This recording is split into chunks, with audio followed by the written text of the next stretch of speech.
today is the day we go into the Bolshevik Revolution.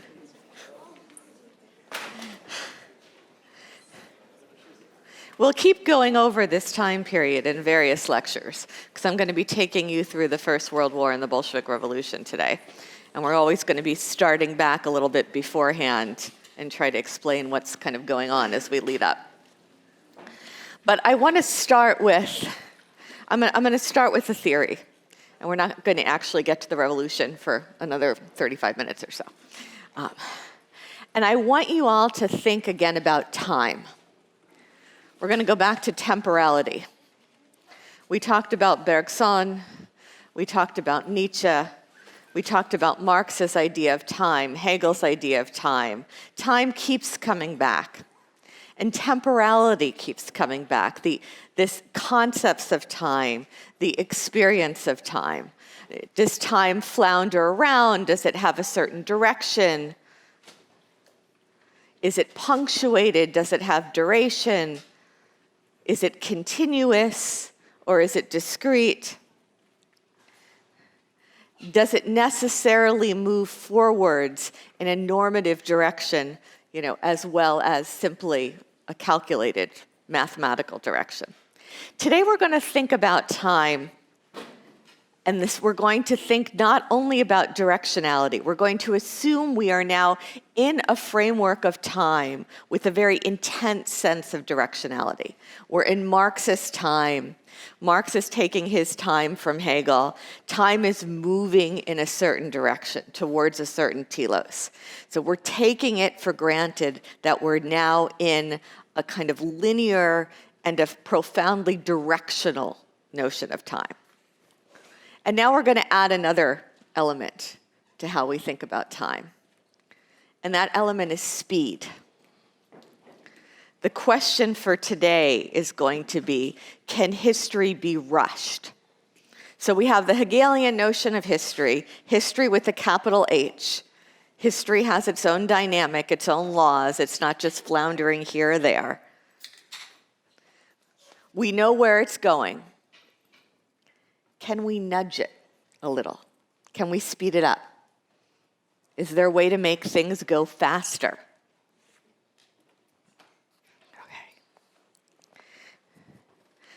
Now, for Marx, of course, there was no possibility of going back. You don't go back in history, you only go forward. But he doesn't tell you exactly how long every stage takes. Right? History is progressing through stages. The communist utopia is going to come, but we don't know exactly when. And let me now take a kind of moment as a kind of footnote to clarify some terms. You're going to hear communism, socialism, social democracy, Leninism, Marxism-Leninism, Bolshevism, Menshevism, and I realize these are very confusing because there are a lot of terms and different authors are going to use them in a slightly different way. What makes them further more confusing is that they get used at different ways at different historical moments. But let me try to clarify as best I can for the purposes of this lecture. And if you're confused, don't feel badly because that's totally natural given how these terms are used. Communism is coming from Marx's idea of this end goal of history where eventually the workers have become class conscious, they've risen up, they've violently overthrown the bourgeoisie, they've abolished private property, eventually national borders wither away, everybody works according to their ability and receives according to their need. There is no more private property. We are then living in communism. That's the telos. All class antagonism has been aufgehoben in Hegelian terms. It's all been overcome. It's all been sublated. That's the end goal. Marxism, of course, refers to Marx's theory, of all of this. Now we have socialism, which is going to be used through a whole spectrum of anything from some elements of redistribution that are not based purely on private property to basically synonymous with communism. For our purposes, we're going to look at socialism as a not quite as extreme or consummated form of communism, where not everything is completely, owned collectively yet. Social democracy, as we use it today, tends to refer to places like Sweden, where you have a mixed economy. There's a lot more intervention of the state's guaranteeing healthcare, the state's guaranteeing maternity leave, but there are still elements of private enterprise, of private property. But there's a big safety net. This is not to be confused with social democracy as Lenin and Luxemburg are going to use it, back at the time we're talking about, around the turn of the century, in which they're using it effectively as synonymous with communism. And so social democracy is going to be the name of also these communist parties. But they don't have Sweden in mind. When Lenin says social democracy, when Luxemburg says social democracy, they're not thinking about Norway. They're not thinking about Vienna. They're thinking much more about what we would think of as communism. But now the most important distinction for our purposes is we're going to move from Marxism to Leninism, which is sometimes called Marxism-Leninism. And then we really do have a clear distinction. Because Lenin is coming in and he is going to modify Marxism in a very specific way. And that is not just a kind of, well, you can use it this way, you can use it that way. Like this, I'm hoping by the end of today's lecture, you'll really have a clear sense, of what he does in his revision of Marxism. He does lots of things. We're going to talk about the most important one today. Bolshevism and Menshevism are then going to be the names of the two different wings or branches of what had been a communist party in the Tsarist Empire that's going to break up in 1903 as a result of Lenin's intervention. So just bracket that. We'll get to that in about 5 minutes. Okay. Now with that, let me kind of go back. Let me go back very briefly to the French Revolution. The whole 19th century takes place in the shadow of the French Revolution. The whole 20th century is going to take place in the shadow of the Bolshevik Revolution. In many ways, we are still coming to terms with what it means to be in the shadow of that Bolshevik Revolution. Everything that happens in the history of 20th century European thought is in some way going to be a response to this radical experiment that takes place in the Soviet Union, in what had been the Russian Empire and what is going to become the Soviet Union. The Bolshevik Revolution is arguably the seminal event of the 20th century. Again, this doesn't mean it was a happy thing or a good thing, but in terms of the dramatic impact that it makes. And the question I want you to understand by the time we finish today's lecture is, how do we move from Marxism, the kind of Marxism you read in the Communist Manifesto, to the Bolshevik Revolution, to the creation of the Soviet Union? And so remember, we have a combination of things that are an influence on Marx. We have all these ideas from the Enlightenment and from the French Revolution, from the Declaration of the Rights of Man and of the Citizen. Men are born free and equal. Sovereignty resides in the people. Everyone is innocent until proven guilty. These notions of liberation, ideas of liberation, what human liberation would mean, which were profoundly influential on Marx. We also have 19th century industrialization following on the heels of the French Revolution, which are those concrete material, technological, and technical changes, as a result of which we have peasants moving from the countryside into cities. We have urbanization. We have peasants becoming factory workers. We have the creation of factories. We have a shift from a barter economy where you're exchanging things to a cash economy that allows for the factory owners to accumulate capital. We have all of these things that are going on at the same time. Now, Marx and Engels are hanging out in that part of Europe and really in that part of the world where Enlightenment, had its strongest form and where industrialization is proceeding particularly quickly. That is not representative of all of Europe, and it's not representative, even less so is it representative of the rest of the world. But remember the little joke about, all of, civilized world opinion, and it turns out to be 6 people in a cafe in Paris. There's like some of that going on. Like you're generalizing from your own experience. So from Marx and Engels' point of view, they're hanging out, in Germany, France, and England. It looks like these stages of history are just zooming on. Now I'm going to take you, Lenin is going to come to all this philosophy. He's going to be reading all these texts, very serious reader, and he's coming from a different part of Europe.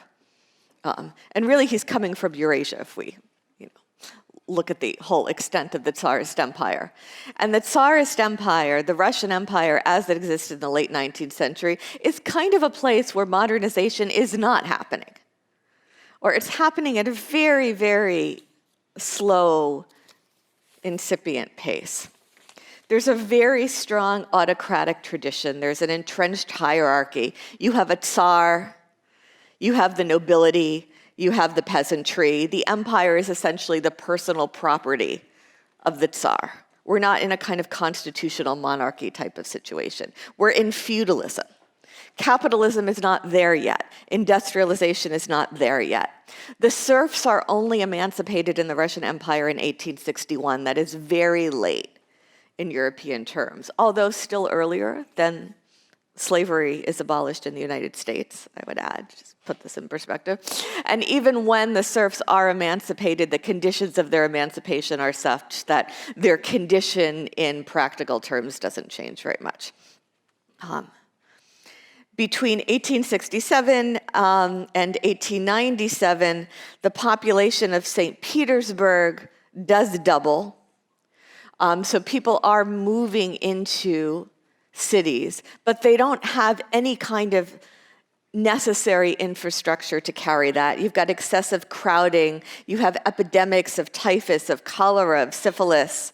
The working conditions in factories are grotesque. They're gruesome, they're harsh. So the workers are being horrifically exploited, but there's only a handful of them to begin with. The vast majority of the country is peasantry. You have a revolutionary intelligentsia that has developed in the second half of the 19th century of people like Lenin who are reading Hegel, who are reading Marx, who are reading Voltaire, for that matter, who have read through all this literature and have ideas about where history is going to go. Yeah. And so one of the things the revolutionary intelligentsia does is then they get together and they organize things called krushki, from the word kruzhok. Kruzhok is a Russian word. It just means circle, and it's kind of a reading circle or a study group. It's one of those words that often doesn't get translated. It's just kruzhok, and the idea is you're going to come and you're going to educate the workers.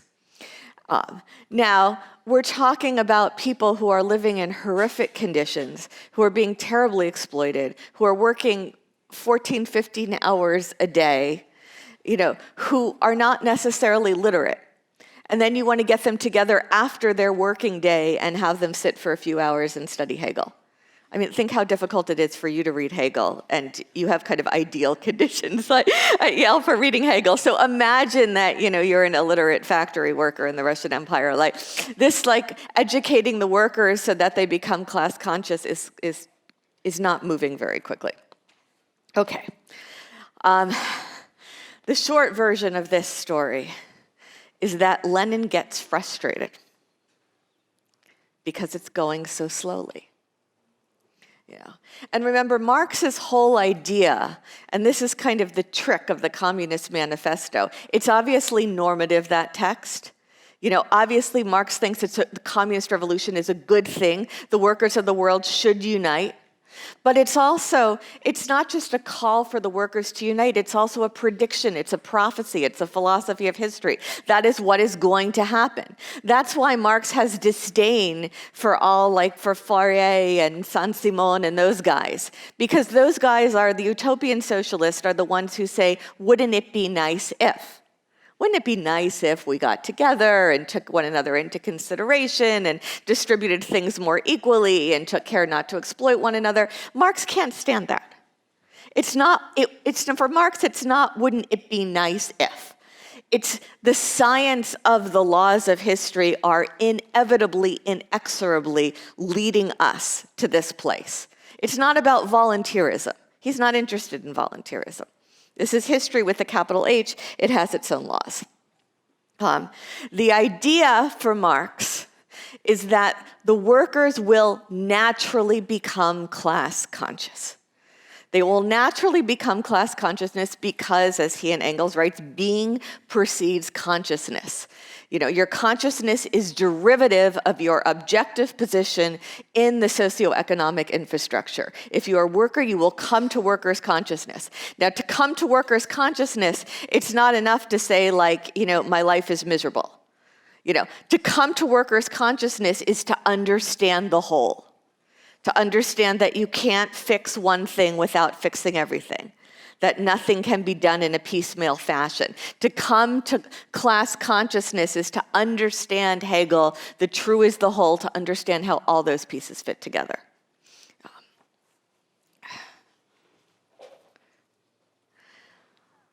The problem is, Lenin looks around and says, you know, the workers just aren't getting there very fast. You know, we're sitting there, we're reading Marx with them, and we're reading Engels, and we're reading Hegel, and like they don't really understand dialectics. And they may perfectly well understand that their conditions are miserable. They might perfectly well understand that they want higher pay, and they want shorter working hours, and they want, you know, lunch breaks or more sanitary conditions, or any of those things they might understand. But they don't understand historical dialectics. They don't understand how all these pieces fit together. And that's frustrating for Lenin because Lenin is impatient. The key thing to understand about Lenin is that he's impatient. He then looks around and says, okay, we've got to modify the doctrine. Because if we wait, it's just going to take too long. I mean, eventually, yes, the workers will become class conscious, but not anytime soon, maybe not in my lifetime. He writes this text in 1902 called Что делать. It's one of these phrases you should learn in Russian because it's often not translated. When it is translated, it's what is to be done, what to do. It is arguably the most important text of the 20th century. Not because it's the best text or the most brilliant text or the most beautiful text or anything like that, but in terms of turning history, you know, that text was like a nuclear bomb. And the key thing to understand about that text is that Lenin's impatient. What he lays out in this text is basically a method by which history with a capital H can be rushed. You're not changing the direction, you're just nudging it. Leninism is all about nudging it. And he says, okay, look, we see workers coming together in factories, realizing their conditions are miserable, and what do when they do have a strike? Like there was a big textile workers' strike in Petersburg at the end of the 19th century. Well, they ask for something small. They ask for something that's not the whole. You know, they ask for shorter hours or more vacation days or higher pay or a longer lunch break or something like they ask for something that's small. They're not seeing the whole picture. They're not thinking about overthrowing the whole system. And Lenin will have a lot of words for what I'm here calling thinking small. He will sometimes talk about trade unionism, he'll talk about economism, he'll talk about spontaneity. When he talks about spontaneity, it's not exactly the way Kant uses it in terms of the theory of cognition, but it's if the workers spontaneously rise up, what they spontaneously ask for has not been critically reflected on. It's something immediate and material that they can use right now. Trade unionism, okay, like they're getting together, they understand they need to act collectively in order to have influence over the employers. But they're not thinking as revolutionaries. They're thinking as workers in a trade union. Economism is basically another word for thinking small, for asking for improvements in their condition, which are something less than a revolutionary overthrow of the whole system. So don't get lost in Lenin's language that way. Okay. So Lenin is going to come up with the idea of how do you fix this problem that the workers are thinking small? Well, how you fix it is that you don't just wait. You don't just sit back and wait. Remember, I said to you at the end of the Marxism lecture that classical Marxism begs the problem of Calvinism. So, Calvinists believe that either you're predestined to go to heaven or you're not predestined to go to heaven. So if you believe that, why not just sit back? Right? Why do anything if it's all going to play itself out of its own accord and it's out of your hands? So classical Marxism begs that question. If it's all going to happen anyway, according to the iron laws of history, why do anything? Lenin tells you why, and he gives the intellectuals a role. So the intellectuals have a problem. The Marxist intellectuals because who's really studying Marx and Hegel? Those are the intellectuals, And not only are they the intellectuals, but they're usually like the elite who have also learned French and German and perhaps English and have the leisure time to spend time trying to get through phenomenology of spirit, which, as you've seen, is not easy. All the less so if, you're a native Russian speaker and you're trying to get through it in German. It's not easy for native German speakers either. And so these people who are actually getting it from Lenin's point of view are the intellectuals who probably have bourgeois background. They are not part of the class that is predestined to lead the revolution. They're not part of the proletariat. They're not workers. They're already tainted. In fact, they're part of the bourgeoisie. That's why they have the resources to study Hegel. So they've got a dilemma. Because they believe that the bourgeoisie has to be overthrown and the proletariat has to rise up and overthrow them, but they're actually part of the bourgeoisie. They're kind of, what they want to do is kind of in a somewhat self-hating way, self-deprecating, step back and let the proletariat lead them. But the proletariat is not catching on to their role because they don't properly understand their historical circumstances. So Lenin's going to come up with a fix. And Lenin's fix is that what we need in the interim is we need a vanguard. Vanguard is a Lenin term. We need a vanguard of professional revolutionaries, people who make revolutionary agitation their profession, people who devote themselves to this.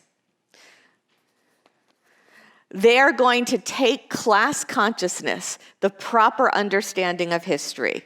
They're going to take Marxist ideology and imagine you could take consciousness and reify it.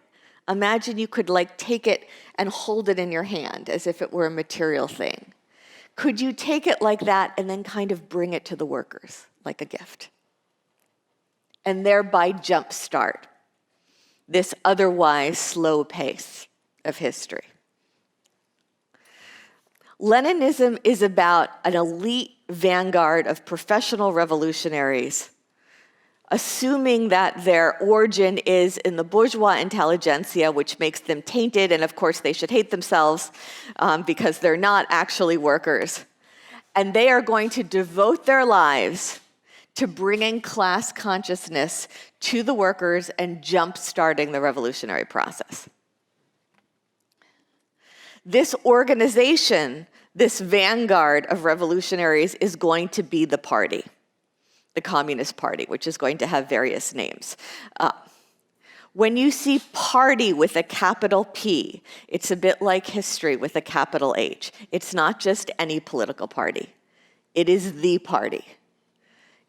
And to become a member under Lenin's idea of Marxism, of this party, is to devote your life to it, to be willing to die for it, to be willing to self-abnegate yourself for it, to prostrate yourself before it, to think of the party as a god, to be absolutely devoted, to be part of an elite vanguard, and to devote yourselves to secrecy and conspiracy, because otherwise you're very quickly going to get sent to prison or sent to Siberia, because obviously the authorities aren't going to be very happy that these revolutionaries are trying to foment revolution.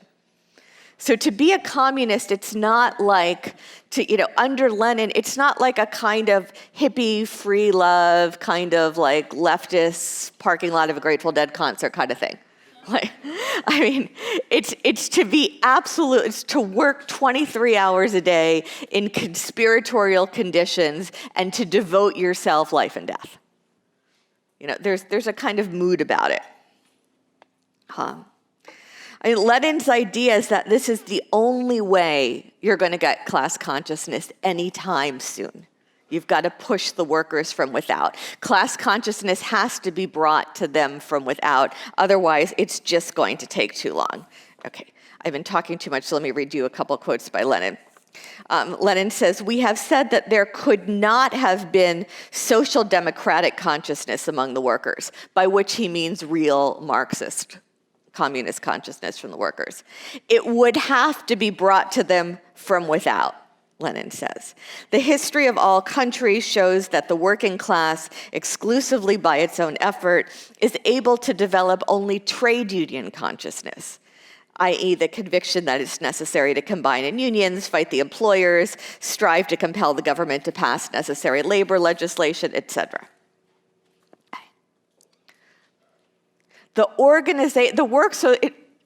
Fine and well for the workers to have their trade unions, better than nothing.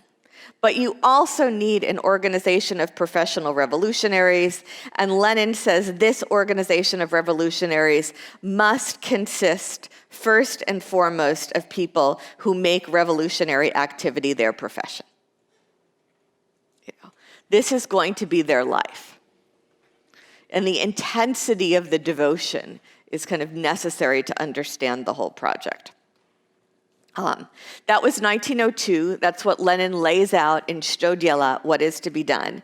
In 1903, the Second Congress of the Russian Social Democratic Labor Party takes place, which is basically the Communist Party and the Tsarist Empire, and the party splits.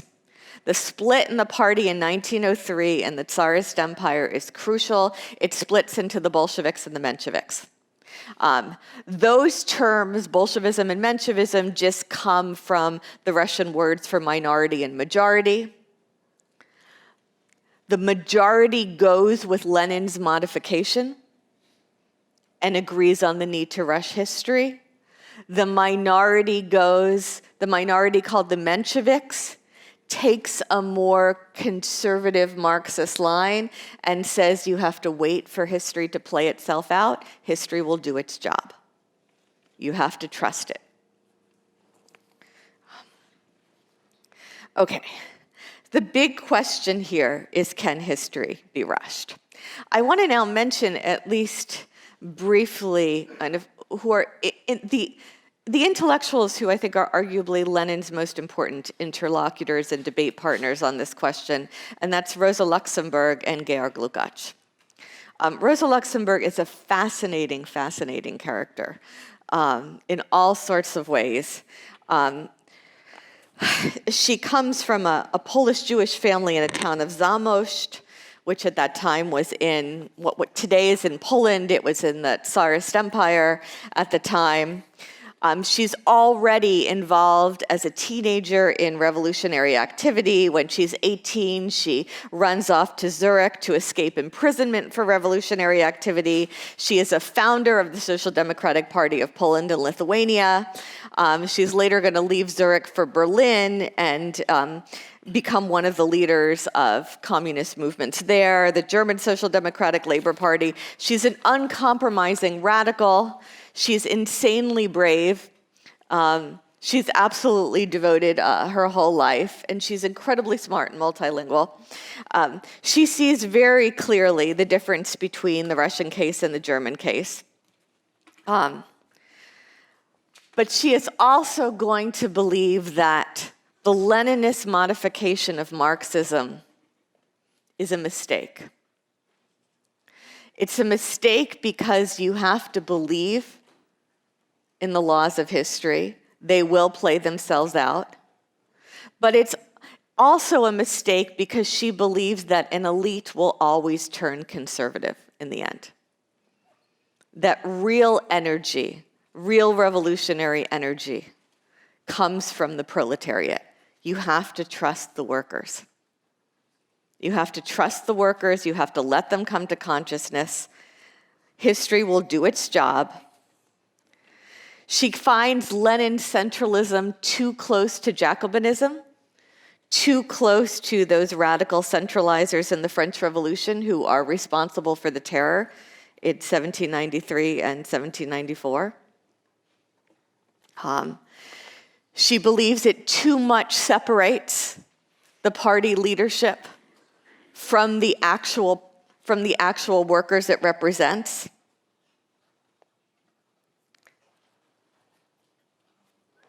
The fact is, she says, that social democracy, here by which she means the communist movement, is not joined to the organization of the proletariat. It's not like something that has a relationship to the proletariat. It is itself the proletariat.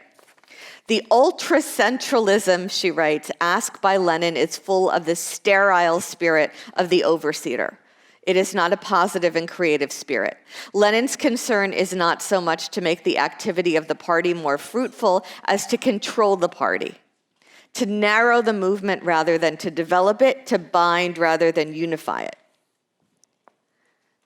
She insists that history will do its job. The unconscious, she writes, comes before the conscious. The logic of the historic process comes before the subjective logic of the human beings who participate in the historical process.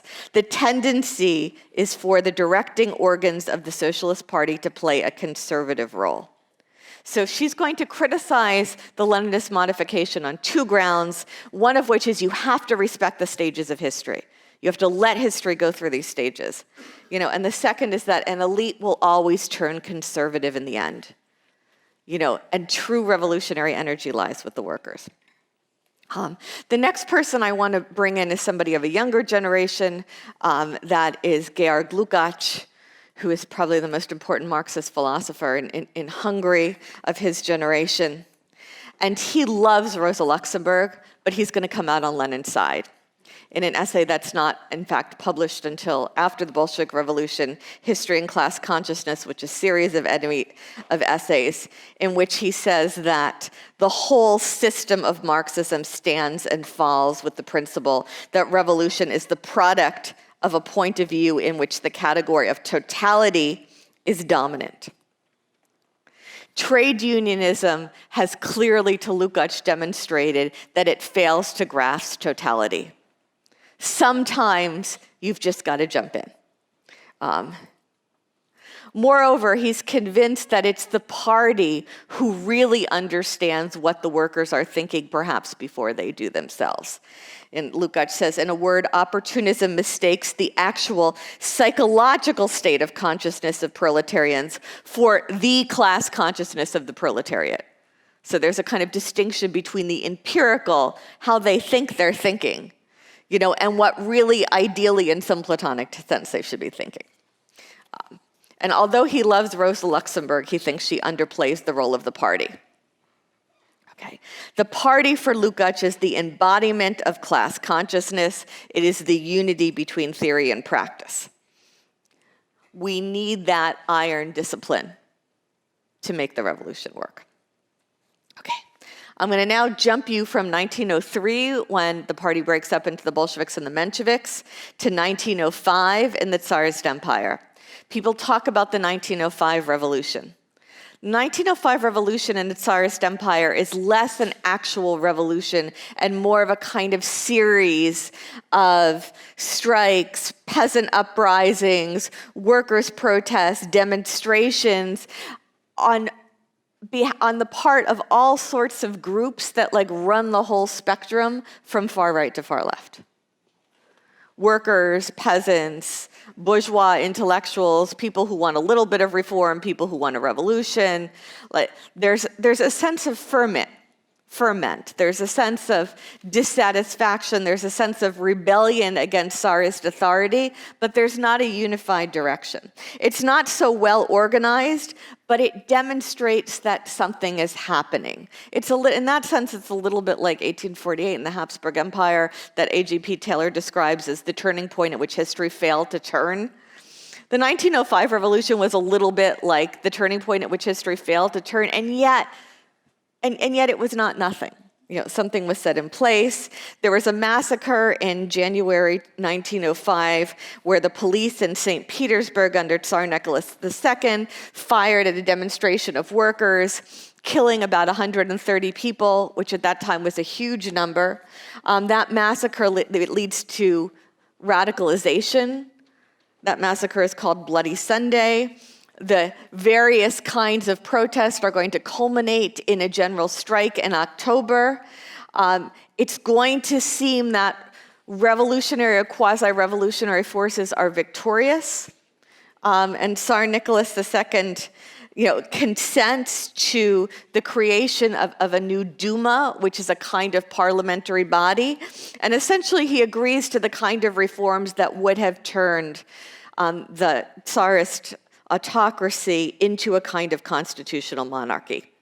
The very short version of the story, which I don't want to dwell on because I want to get you into the Bolshevik Revolution, is that he kind of goes back on those things a year later.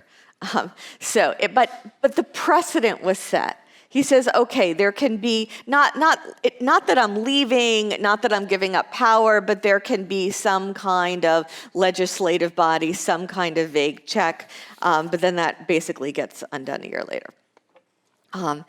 It was an incomplete revolution, but something was in the air. There's a sense of dissatisfaction. Okay, now I'm going to jump you forward to 1914. First World War, the assassination of Archduke Franz Ferdinand by Gavrilo Princip. The Habsburg Empire declares war on Serbia. The Russian Empire comes in on the side of Serbia, their Slavic brothers. The German Empire comes in on the side of the Habsburg Empire, and suddenly, all of Europe is kind of blowing up in this war. The Bolshevik Revolution takes place in the midst of the First World War. And this is kind of difficult to kind of get through, because imagine your country, your empire is fighting a war, and there's also a revolution within that country. So now I'm going to take you to Petersburg, which is now called Petrograd. The name of these cities gets changed various times for various reasons. It's later going to be Leningrad. Today it's Petersburg again. Don't let that confuse you. St. Petersburg, for those of you who haven't been there, it's very far north. It's quite close to Finland. That's significant for this story because I'm taking you now to February 1917. This war has been going on since late summer of 1914. This is already an impoverished empire. It's been fighting a gruesome war with huge losses of both resources and human beings. It is winter. It's freezing, there are food shortages, and it's very, very dark. That's not irrelevant. For those of you who have been to Petersburg or anywhere north in the summer, there's something called white nights, where it basically never gets dark because you're so far north. It's amazing. But that means in the winter, it's kind of dark all the time. It's dark and it's cold and people are starving. And they're not even sure they believe in the Tsar anymore. There's a revolution then that's going to be called the February Revolution that happens when soldiers start to mutiny. They start to refuse to fight. And at that point, on March 2nd, 1917, faced with mutiny, unable to keep order in what is then Petrograd, faced with food shortages and massive protests, Tsar Nicholas II abdicates. He gives up the throne. This is just unprecedented. I mean, the Tsarist Empire had just been going on with the Romanov dynasty for centuries. And now suddenly they're fighting a world war and The Tsar has just abdicated and nobody really knows who's in charge. What happens after he abdicates is a situation that's a kind of attempt to put something vaguely more democratic in place, but also a lot of anarchy. Most things are taking place in Petrograd, which is not representative of the rest of the country. You know, by 1914, the urban working class in the Tsarist Empire is about 3 million people of a population of about 167. So tiny, tiny minority. You get something called dual power, where there are two kind of institutions that crop up, one of which is a provisional government, you know, in Petrograd, which is, we would kind of describe it as more of a kind of bourgeois, liberal, centrist kind of forces. You know, and then there is the Petrograd Soviet, which is more of a kind of socialist, proletarian, ordinary soldiers, sailors, some workers. That's another institution of power. And those two institutions are in a kind of dual power arrangement, are trying to work something out. Somebody named Alexander Kerensky, who is both a socialist and a provisional government member, is the liaison between those two bodies. The peasants initially seem to be enthusiastic. There's supposed to be general elections convened for a constituent assembly through universal ballot. That doesn't really they can't really get their act together for probably overdetermined reasons to do that very quickly. The peasants start to protest. They refuse to deliver grain to the cities. Authorities in the cities then come and try to requisition the grain. The peasants get upset and start protesting. There's more and more disenchantment. And you have something close to anarchy in the midst of this split power arrangement. Now, where is Lenin? Lenin's in Switzerland. He's writing a book. If you must be in Europe during a European war, the best place to be is in Switzerland. That said, Lenin doesn't want to be in Switzerland when he sees that a revolution has broken out in Petrograd. Lenin wants at all costs to get back to Petrograd, and he has clear ideas about what should happen. His ideas are, in particular, get out of this war immediately. This is a bourgeois war. You have bourgeois countries, or in this case, bourgeois empires, who are fighting one another for imperialist-like control. Why should the workers be dying on behalf of the bourgeoisie? We should get out of the war. We should all get out of the war, because in any case, any moment now, the workers all around the world are going to rise up and together overthrow the bourgeoisie. So why should they be killing one another for these bourgeois powers in the meantime? So he wants out of the war. He wants the Russian Empire immediately out of the war. He thinks the Petrograd Soviet, the more radical elements of the revolution, should not be cooperating with the provisional government at all. He says all land should be nationalized, there should be no more private property, and the Petrograd Soviet should get all the power.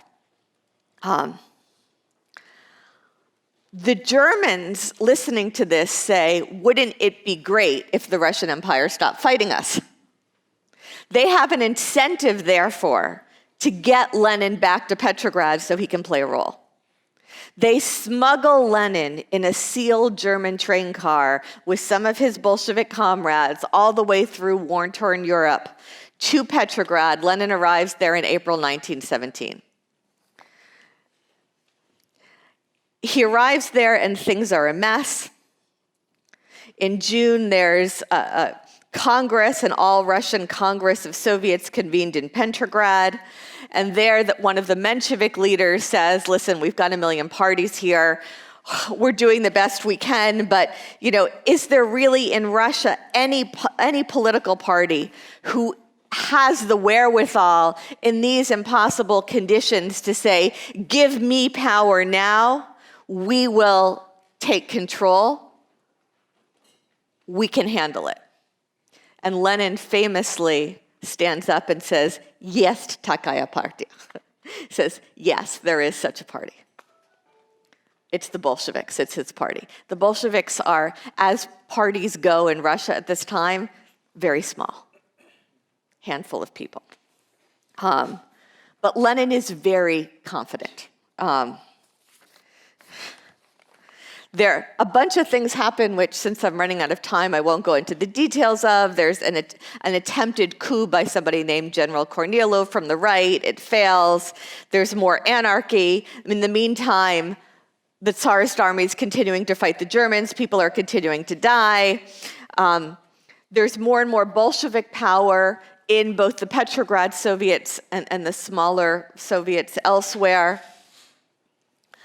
Lenin is going to step in and claim that he simply found power lying in the streets and picked it up.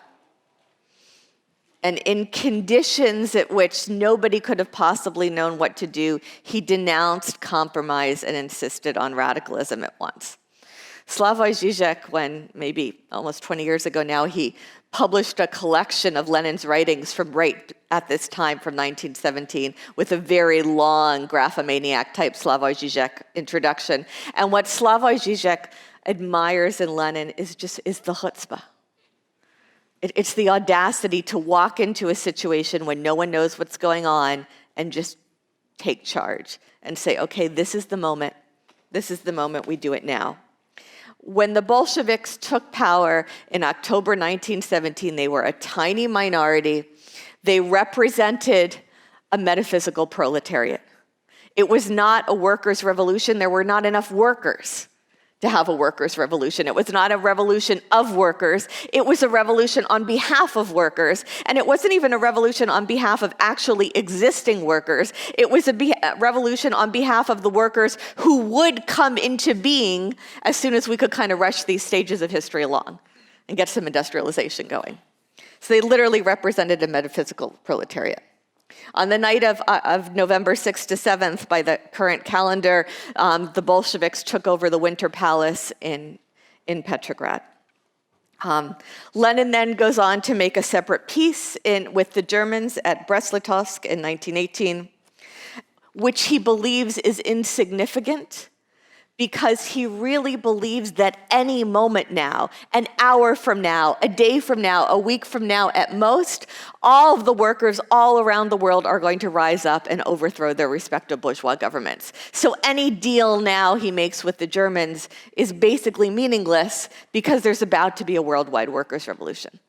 The historian Alex Rabinovich calls this the single biggest mistake of the 20th century. Lenin makes a wager on an international revolution that doesn't happen. At this point, some of the Mensheviks, seeing what Lenin is doing, cross over to the other side, most famously Trotsky. From the point of view of the Mensheviks, it seemed like, aren't the Bolsheviks breaking the rules of Marxism? They're not waiting for history to play itself out. But when things move forward, Trotsky jumps in and he says to the rest of the Mensheviks who don't go along with it, he says, you are pitiful, isolated individuals. You are bankrupt. Your role is played out. Go where you belong from now on, into the dustbin of history. There's going to be a kind of famous line, into the dustbin of history.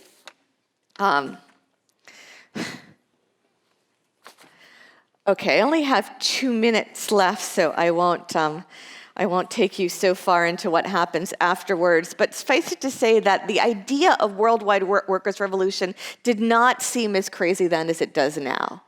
There was almost a successful communist revolution in Hungary, almost in Slovakia, and almost in Germany, where Rosa Luxemburg was playing a crucial role and would have continued to play a crucial role was she not kidnapped by the anti-communist forces and killed and her body thrown into the river in Berlin.